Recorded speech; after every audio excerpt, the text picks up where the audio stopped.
Parteleu Industries occupied a building that didn't belong on the island.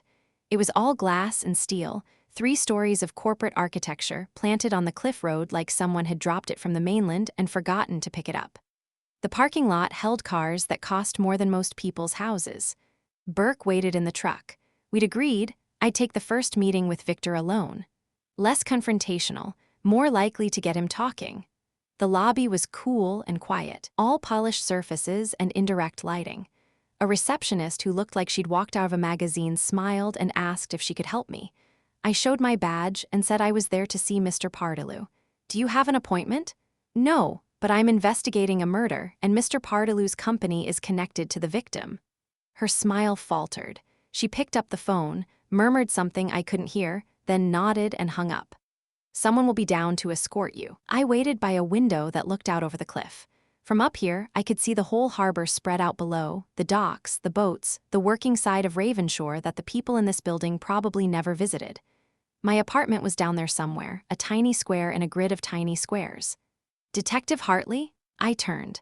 The woman who'd spoken was in her 50s, severe haircut, dark suit, the kind of face that had learned how to give nothing away. "I'm Patricia Flynn, head of legal. I'll be sitting in on your meeting with Mr. Parteleu." She didn't phrase it as a question. That's his right. "Follow me, please." We took an elevator to the 3rd floor and walked down a corridor lined with abstract art that probably cost more than my salary. Flynn knocked once on a door at the end, then opened it. The office was exactly what I'd expected. Massive desk, floor-to-ceiling windows, leather chairs, the kind of tasteful wealth that whispered instead of shouted. And behind the desk, Viktor Parteleu. He was in his 60s, distinguished in that way rich men often are: silver hair, sharp suit, the remnants of good looks weathered by time but not by hardship. He stood as I entered and came around the desk to shake my hand. "Detective Hartley." His grip was firm but brief. I was wondering when someone would come by. "Please sit." I took one of the leather chairs. Flynn positioned herself by the window, standing, arms crossed, watching. Viktor settled into the chair across from me, not behind his desk. Closer, more intimate, a calculated choice. "You're here about Megan Collins," he said, not a question. "That's right. Her employer Algotech does contract work for your company. Did contract work." He corrected me automatically. "The project wrapped up several months ago." "What kind of work?" "Algorithm development, machine learning systems for our surveillance division." He spread his hands. "I don't pretend to understand the technical details. That's why I hire people." "People like Megan Collins?" "I never met her personally. But yes, her company provided services we needed." "You never met her?" "Algotech is one of dozens of contractors and subsidiaries. I can't know everyone." I watched his face as he spoke. There was something careful about him. Each word weighed before it left his mouth, each expression measured. He wasn't nervous exactly, but he wasn't relaxed either. "Were you aware of any problems with her work, any disputes, disagreements?" "Not that I know of. You'd have to ask Marcus Webb. He's the one who handles the day-to-day with our partners." "I spoke to him this morning. He said Megan was a valued employee." "Then there you are." Viktor smiled, but it didn't reach his eyes. "I'm afraid I don't know what else I can tell you." I let the silence stretch.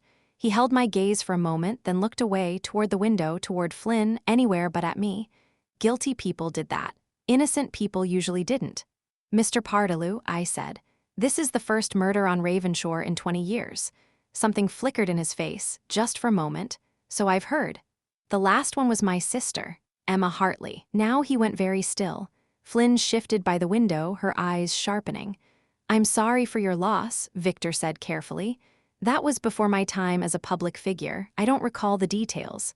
"She worked for one of your subsidiaries, a company called DataCore." The stillness deepened. I watched him process that, watched him decide what to say next. I wasn't aware of that. He was lying. I could feel it. The way you feel a storm coming before the first drops fall. 2 women who worked for companies connected to you, both stabbed, both murdered on this island, 20 years apart. I leaned forward slightly. "That's a hell of a coincidence. I don't know what you're implying, detective." His voice had gone cold, but I had nothing to do with either death. "I'm not implying anything, I'm asking questions. And I've answered them." He stood abruptly, moving back behind his desk, putting that big wooden barrier between us. "If you have evidence of wrongdoing, I'd be happy to cooperate through my attorneys. Otherwise, I think we're done here."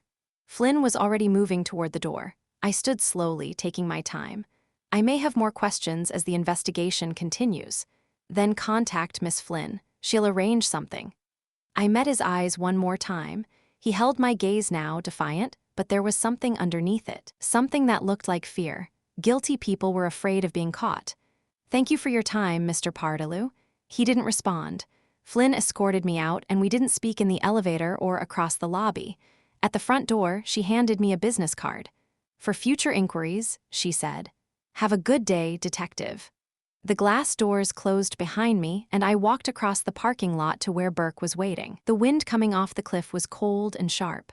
"Well?" he asked as I climbed into the truck. "He's hiding something." I stared up at the building, at the windows that reflected nothing but sky. Something about Emma. He knew she worked for him, I could see it, but he lied about it. Viktor Parteleu lies about a lot of things. He's scared, Burke. Underneath all that polish and all those lawyers, he's scared. Burke started the truck. Scared doesn't mean guilty. No, but it means he knows something. I pulled my notebook from my jacket and wrote down everything while it was fresh. And I'm going to find out what. We pulled out of the parking lot and headed back down the cliff road. In the rearview mirror, the glass building caught the gray light like a blade. Viktor Parteleu was at the center of this. Both victims had worked for him. Both had died the same way. I didn't believe in coincidence, and I didn't believe him.